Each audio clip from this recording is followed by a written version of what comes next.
Welcome back, Sebastian here.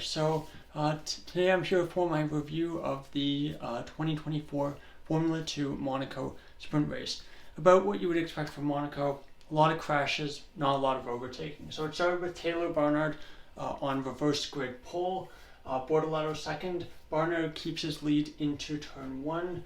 We have an Alpine liveried car crashed at turn 1, and it turns out to be Victor Martins, who's had an absolutely horrific start to his 2024 campaign.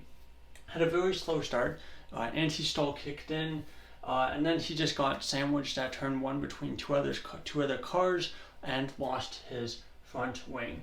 And so we get a safety car as a result of that to clean up the debris. Colin Pinto was pretty much the only driver within that top 10 who got ahead of anyone, overtaking Stanek on the opening lap. Lap 2 safety car ends. Lap 3 Berman tries to overtake O'Sullivan at the hairpin for P10, but not able to do so. Lap 5 Barnard, good pace, setting fastest lap as well. And then lap 6 we have a big crash as Marty has crashed at the outside of the swimming pool chicane. Initially we didn't see what really happened, so I thought probably a Verstappen 2018, clipping the basically the inside wall of the first entry to that chicane, and then of course hopping the curb and crashing into the wall. Turns out that wasn't what happened. What actually happened was he basically just got this massive snap of oversteer, probably put one on the throttle way too hard, way too early, and just kind of had a massive snap of oversteer into the wall. That brought the safety car out, and that would last for 2 laps. Of course, the Monaco Marshals, best in the world, very, very quick at what they do. Safety car ends after 2 laps. Lap 9, Colapinto cuts Nouvelle Chicane. Miney gets a 10-second penalty for leaving track and gaining advantage. Lap 11, Versure front wing damage, which led to a virtual safety car, and he was hit by Durskin at Mirabeau. Versure pitched for new front wing, and the virtual safety car ends. Lap 13, Hauger cuts Nouvelle Chicane. They seem to be much more lenient, I felt, with track limits here, with cutting track and gaining advantage. My guess is that they were just going to do it like track limits, where if you did it 3 or 4 times, that's when you would get the penalty, not just from doing it once. Berman comes over the radio saying, "I have damage." He had hit the wall on the outside of Anthony Nose, a bit of a strange one.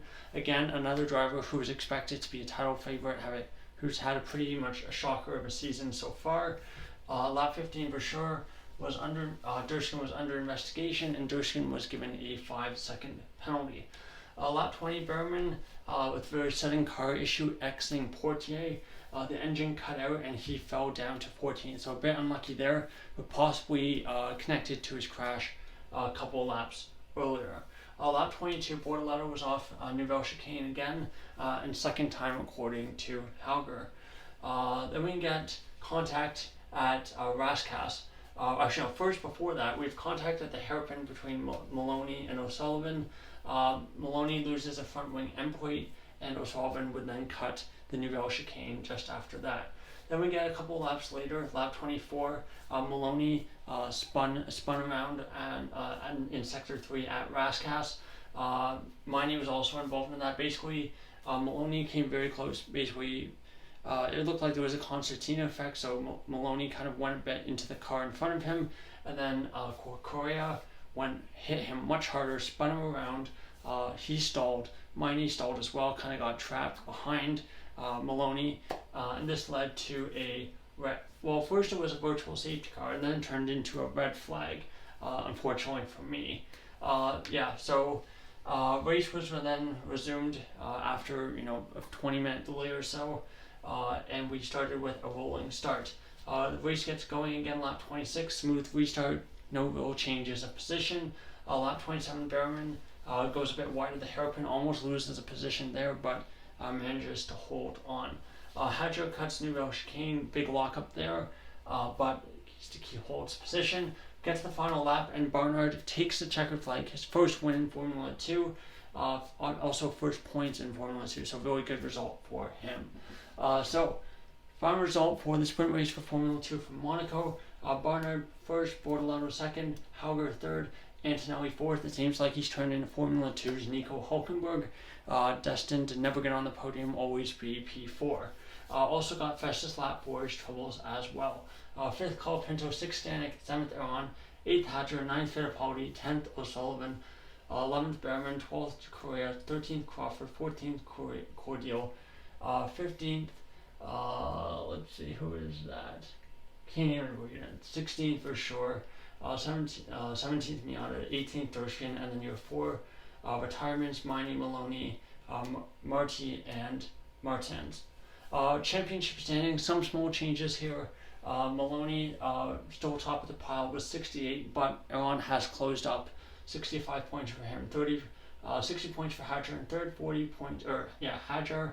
Fourth is Hauger with 47, fifth is Bortolano with 46, sixth is Antonelli with 41, seventh Colapinto with 38, eighth Miney with 34, ninth Fittipaldi with 32, 10th Crawford with 32, 11th Marti with 26, 12th for sure with 17, 13th Miata with 16, 14th Durskin with 15, 15th Cordial with 15 as well, 16th O'Sullivan also on 15 points, 17th Stanek on 13, and then 18th is Barnard, moving up from 0 points in last to 18th with 10.